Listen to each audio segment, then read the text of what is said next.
Hai, calon sadar di sini dan kita video baru buat kalian. Gue sering banget nih, saking pikunnya, kunci rumah gue masa bisa hilang dan gak ketemu lagi sampai sekarang dong. Tapi orang-orang dalam video ini beruntung banget dong. Masa tas hilang di loker sekolah bisa balik lagi dong 50 tahun kemudian? Gokil banget kan? Nah, daripada penasaran, mending langsung aja kami persembahkan beberapa kisah barang-barang hilang yang akhirnya ketemu setelah berpuluh-puluh tahun kemudian. So, gak usah pakai lama lagi, siapin diri kalian dan nikmatin videonya. Tas sembunyi. Masa-masa di sekolah, perasaan yang bisa aku ingat dari zaman itu sih cuma sering kehilangan barang doang. Penghapus, pulpen, bahkan sampai tempat makan guys. Mungkin si Mbak Peti Rumfola juga jengkel kayak aku kali ya. Bedanya kalau barang-barang aku hilang beneran, barangnya Mbak Peti masih ketemu nih. Ya, nggak langsung ketemu juga sih, Neng.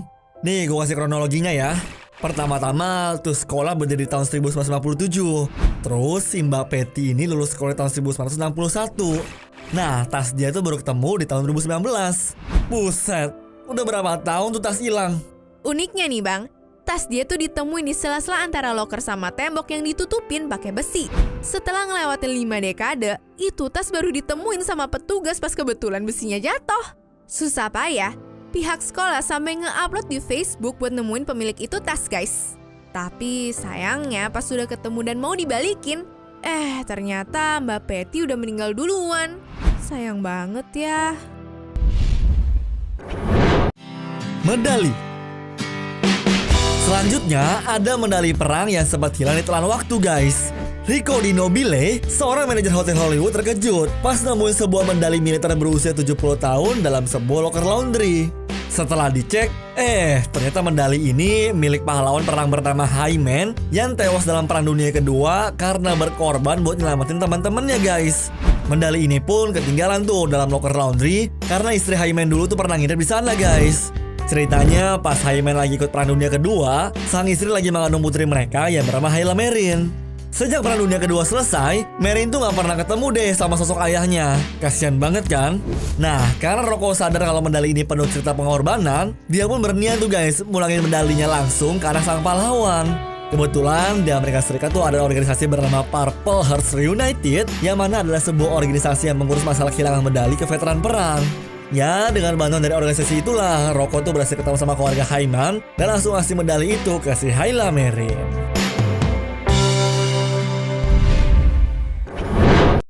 Mobil kelupaan. Kayaknya lupa naruh kunci, dompet, HP, sampai remote TV udah terlalu biasa kali ya. Coba deh kenalan nih sama kakek asal Frankfurt ini. Selama 20 tahun, dia nggak tahu tuh guys mobilnya dia parkir di mana. Udah nyari kesana kemari, tetap aja Corolla kesayangannya si kakek tuh gak ketemu juga. Gara-gara itu dia ngelapor deh ke Pak Polisi kalau mobilnya tuh dicuri sama orang lain. Nah, semua itu berubah pas tahun 2017 kemarin guys, dimana ada seorang pengelola gedung yang merasa aneh ngeliat mobil bulukan terparkir di dalam gedungnya. Pihak pengelola gedung tuh akhirnya ngelapor ke polisi buat nyari tahu siapa pemilik Corolla tua itu. Pas dicek Pak Polisi, mobil itu mirip banget dong kayak punyanya si kakek. Dari situ deh mereka langsung hubungin dia buat ngasih tahu kalau mobilnya ini udah ketemu.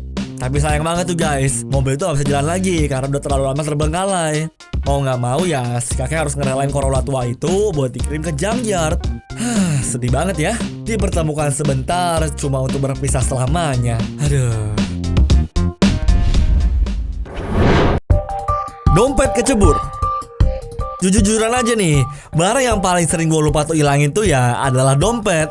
Tapi ujung-ujungnya sih selalu ketemu ya. Cuma kalau kisah yang satu ini guys, malah lebih menarik nih daripada cerita dompet gue. Ya gimana gak menarik? Dompetnya baru ketemu pas 20 tahun kemudian. Dulu pas tahun 90-an, seorang pengguna Reddit dengan username Vingo pernah diajak ayahnya pergi ke Danau Ater di Austria. Pas sesampainya di sana, mereka langsung naik perahu tuh buat pergi ke tengah danau. Cuma pas ada gelombang, bokapnya si Vingo tuh hampir jatuh guys. Malah dompet si bapak dong yang mental ke danau. Tapi mau gimana? Udah nyebur? Nggak mungkin kan kalau si bokapnya cemplung juga buat ngambil dompetnya doang. Jadinya ya mereka cabut deh. Cuma 20 tahun kemudian nih guys, Vingo dan juga ayahnya balik lagi ke Danau Ater buat mancing. Pas itu tiba-tiba aja si bokapnya tuh ngerasa kalau dia nangkap sesuatu. Waktu ditarik, ternyata dia nangkap dompet dong. Lah, kayak gua kenal di dompet. Nah, habis itu pas dicek nih guys, ternyata bener dong itu dompet ayahnya. Beruntung banget ya dompetnya bisa balik lagi. Iya sih, baliknya 20 tahun kemudian. Tapi lihat tuh, isinya masih ada loh. Ngilangin cincin mertua. Seharusnya cincin pernikahan dijaga baik-baik lah ya. Jangan sampai hilang di gunung kayak kejadian si tante yang bernama Melis de la Mer ini. Cincinnya tuh hilang pas dia lagi liburan ke Gunung Bestseller tahun 1992 dulu. Pas udah nyampe ke rumah, dia baru ngeh tuh kalau cincinnya udah nggak ada lagi di jari manisnya guys. Langsung deh dia teleponin pihak hotel di Gunung Bestseller. Tapi ya kagak ada yang bisa nemuin. Udah mana cincin itu pemberian mertuanya lagi. Apes banget deh. Baru deh 27 tahun kemudian, Tante Melis dapat kabar gembira kalau ada seorang pekerja di Gunung Bestseller yang berhasil nemuin cincinnya. Wah, tenggat banget ya. Si pekerja tadi pun nitip tuh cincin ke temen ceweknya yang bernama Heather Langley buat dibalikin ke Tante Melis. Cuma bermodalkan nama sama tanggal yang ada di cincin, Heather berhasil nemuin tempat tinggal si tante. Caranya tuh dia searching data kependudukan dan nemuin sertifikat pernikahan dari Tante Melis sama suaminya yang bertempat tinggal di Portland. Si Heather pun rela berangkat jauh-jauh dari Alabama ke Portland cuma buat mulangin cincin itu loh. Duh, baik banget ya tuh orang. Salut deh aku sama Mbak Heather. Sarung tangan hadiah. Suatu hari yang indah, Daryl Stanley lagi iseng-iseng hunting foto di sekitaran Madison Park. Tiba-tiba, Apaan tuh yang nongol deket pohon? karena penasaran, Om Daryl langsung samperin benda itu guys. Pas digali, ternyata sarung tangan baseball tua yang ketutup sama tanah langsung dibawa pulang tuh buat dibersihin. Pas sudah kelar, ternyata ada nama bertuliskan Curtis Davis di dalam sarungnya. Dia tersadar kalau ini pasti punya seseorang yang mungkin aja udah lama banget nyariin. Tanpa pikir panjang, diposting lah tuh foto di Facebook guys. Setelah seminggu berlalu, Om Daryl dapat pesan dari Candice Davis yang bilang mungkin aja sarung tangan itu punya bapaknya. Nah, mereka langsung aja tuh janjian buat ketemu di taman tadi. Setelah dicek, ternyata benar kalau sarung tangan itu punya Pak Curtis, bokapnya si Candice guys. Ternyata Pak Curtis dulunya pernah kerja di taman itu sebagai pengurus. Kayaknya abis main dia kecapean terus jadi kelupaan deh. Kamera. Awalnya, sekelompok anak SD lagi gotong royong bersihin pantai. Tapi tiba-tiba aja, Pak Guru, kita nemu sesuatu nih. Kalau dilihat-lihat, sebenarnya kelihatan kayak batu sih dibandingin kamera. Apalagi tuh kamera dilindungi pakai case yang semuanya ketutupan sama teritip. Gua kaget sih pas case-nya dibuka, ternyata sama sekali gak kemasukan air dong. Bahkan kameranya aja bisa dipakai tuh. Nah, dari situ deh, anak-anak sama gurunya itu pada bingung. Ada yang bilang jual aja, ada yang bilang ayo jadi pemiliknya. Bingung banget deh. Tapi akhirnya bang, mereka mutusin buat nyari si pemilik kamera itu.